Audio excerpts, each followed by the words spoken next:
अब आपको यह बताएंगे कि क्या उत्तर प्रदेश में एनकाउंटर भी अपराधियों की जातियां देखकर हो रहे हैं।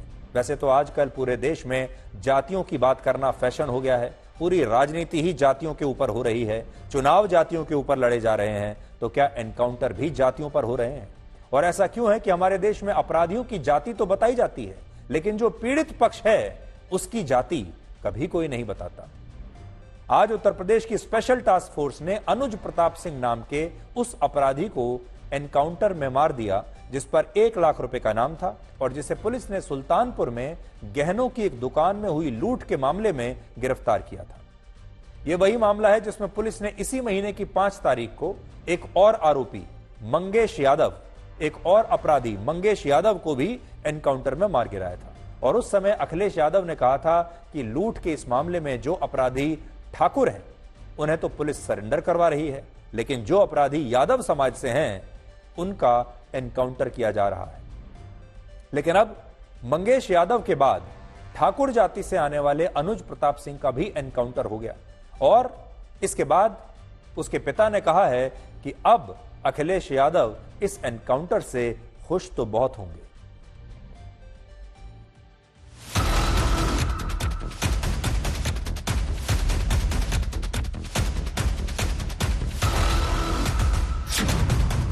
अनुज प्रताप सिंह के एनकाउंटर का सच क्या?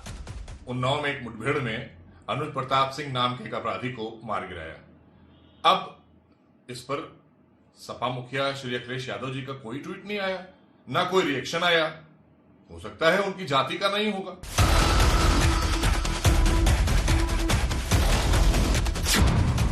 क्या डैमेज कंट्रोल के लिए एनकाउंटर हुआ?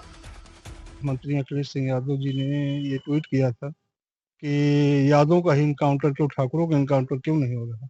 अब तो ठाकुर का भी इनकाउंटर हो गया, राजनीतिक चक्कर में हमारे लड़का हमारे हाथ से निकल गया।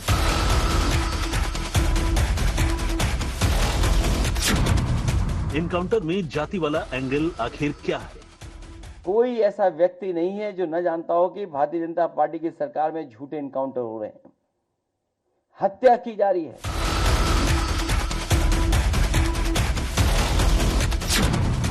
यादव और ठाकुर दोनों जाति के आरोपी ढेर।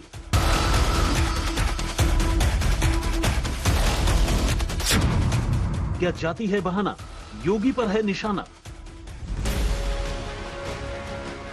सुल्तानपुर डकैती कांड में पहले 5 सितंबर को मंगेश यादव का एनकाउंटर हुआ। अब अनुज प्रताप सिंह का यूपी एसटीएफ ने एनकाउंटर कर दिया। पहले मंगेश यादव एनकाउंटर पर सवाल उठाते हुए अखिलेश यादव ने इसे कत्ल करार दिया। अब अनुज प्रताप सिंह के एनकाउंटर पर सियासी बवंडर खड़ा हो गया। पहले आरोप लगे कि यूपी पुलिस ने मंगेश की जाति देखकर एनकाउंटर किया। अब अनुज प्रताप सिंह के एनकाउंटर पर फर्जी होने के इल्जाम लग रहे हैं। डकैती के आरोपी मंगेश की जाति यादव थी, जबकि अनुज प्रताप सिंह की जाति राजपूत है।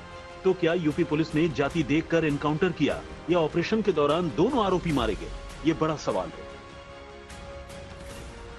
इस वक्त मैं मौजूद हूँ ठीक उसी इलाके में जहां पर ये पूरी मुठभेड़ हुई। यहां पे अगर आप देखेंगे यही वो स्पॉट है जहां पर गोली लगी अनुज प्रताप सिंह को। अगर आप देखेंगे यहाँ पर स्टेन्स मौजूद है, खून के धब्बे मौजूद हैं। यही वो धब्बे हैं जो अनुज प्रताप के खून के हैं जब उसको पैर में गोली लगी, जिसके बाद उसे अस्पताल पहुंचाया गया। यहाँ से अगर आप देखेंगे तो ये फॉरेंसिक टीम जो है यहाँ पे आके साक्ष्य जुटाने का काम उन्होंने किया है। यहाँ पे अगर आप देखेंगे तो आपको मास्क मिलेगा। झाड़ियों में जाके भी फॉरेंसिक टीम ने साक्ष्य जुटाए। ग्लव्स वगैरह आप देखेंगे तो अभी भी मौके पर पड़े हुए हैं। ये सूचना मिली थी यूपी एसटीएफ और पुलिस की टीम को कि इस पूरी डकैती के जो आरोपी हैं उसमें से 2 आरोपी यहां उन्नाव में मौजूद हैं, जिसके बाद पुलिस की मदद से ये पूरे ऑपरेशन को अंजाम दिया गया। अखिलेश यादव ने मंगेश यादव की तरह अनुज प्रताप सिंह के एनकाउंटर को भी गलत बताया है और कहा है कि कमजोर लोग ही एनकाउंटर को अपनी शक्ति मानते हैं, जबकि मुख्यमंत्री योगी आदित्यनाथ ने कहा है कि उत्तर प्रदेश में बेटियों और व्यापारियों की सुरक्षा में अगर कोई सेंध लगाएगा तो उसका यही हश्र होगा।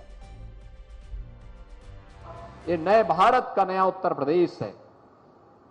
नए भारत के नए उत्तर प्रदेश में सुरक्षा भी है तो सम्मान भी है। बेटी की सुरक्षा में कोई सेंध नहीं लगा सकता। अगर कोई लगाएगा तो उसको उसका खामियाजा भुगतना पड़ेगा। व्यापारी की सुरक्षा में कोई सेंध नहीं लगा सकता। किसान की जमीन पर कोई कब्जा नहीं कर सकता, किसी गरीब की झोपड़ी को कोई उजाड़ने का दुस्साहस नहीं कर सकता है, और अगर करेगा तो उसको उसका खामियाजा भुगतना पड़ेगा। अब जरा दिलचस्प बात सुनिए। सुल्तानपुर में पिछले महीने ये लूट हुई थी और ये गहनों की एक दुकान थी जिसमें ये डकैती हुई थी, लूट हुई थी, और इस डकैती में कुल 14 अपराधी शामिल थे। और ये अपराधी कौन थे? जब एनकाउंटर हो जाता है तो तुरंत लोग जाति पूछते हैं कि जाति क्या थी, लेकिन अब हम आपको बताते हैं जाति की पूरी कहानी।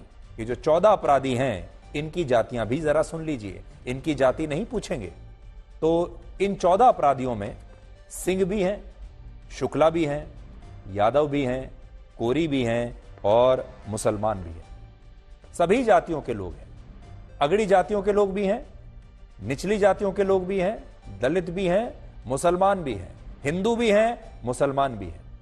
और इससे आप ये समझ सकते हैं कि अपराधियों के लिए कोई जाति और कोई धर्म नहीं होता। अपराधी अपराधी होता है, उसकी जाति और धर्म मायने नहीं रखता। जब लूट की बात आती है, जब पैसा लूटना होता है तो जातियां जो हैं वो कोई मायने नहीं रखती, धर्म कोई मायने नहीं रखता। जब हरे हरे नोट आते हैं तो ये नोट सारी जातियों को इकट्ठा कर देते हैं। क्या अगड़ी जाति और क्या पिछड़ी जाति, सबको पैसा चाहिए। इसीलिए जब हरे हरे नोट सामने दिखाई देते हैं तो जाति और धर्म कोई मुद्दा ही नहीं। अब इनमें से जिनका एनकाउंटर होगा तो जाति पूछी जाएगी, लेकिन 14 लोगों की जाति क्या थी ये किसी ने नहीं आपको बताया होगा। इसलिए 14 के 14 लोग जो डकैत थे उनकी जातियां आज आप देख लीजिए। हमारे देश की राजनीति अब ऐसी हो गई है कि नेता किसी भी बात पर जातियां जरूर ढूंढ लेते हैं, और सबसे बड़ी बात यह है कि इस मामले में अपराधियों की जाति तो सबने देखी, लेकिन क्या आपको यह पता है कि जिस व्यापारी की दुकान लूटी गई उस व्यापारी की जाति क्या थी? क्या हमारे देश के तमाम नेता, हमारे देश के लोग ये नहीं जानना चाहेंगे कि जिसकी दुकान लूटी गई उसकी जाति क्या थी? क्योंकि हो सकता है कि उसकी जाति का कोई मतलब ही नहीं है, कोई जानना ही नहीं चाहता। तो जिसकी दुकान लूटी गई उस व्यापारी का नाम है भरत जी सोनी और इनकी जाति ओबीसी है, लेकिन इनकी जाति की कहीं कोई बात नहीं कर रहा। और इससे आप समझ सकते हैं कि हमारे देश में जाति वाली राजनीति का असली चरित्र क्या है, ये कितनी सिलेक्टिव है। और हमारे नेता जाति की भी वहीं पर बात करते हैं जहां उन्हें चुनाव में वोट बैंक की थोड़ी सी भी संभावना दिखाई देती है। कड़वा सच यह है कि हमारे देश में असली अल्पसंख्यक भारतीय हैं। अल्पसंख्यक की राजनीति हमारे देश में सब नेता करते हैं, लेकिन आप जानते हैं असली अल्पसंख्यक वर्ग जो है वो है भारतीयों का, क्योंकि आज खुद को भारतीय कहने वाले लोग ना के बराबर बचे हैं। यही है असली अल्पसंख्यक। और खुद को दलित, आदिवासी, पिछड़े, सवर्ण, अगड़ा, पिछड़ा, दलित, मुसलमान, सिख, ईसाई और पारसी कहने वाले लोग आपको हर जगह मिल जाएंगे।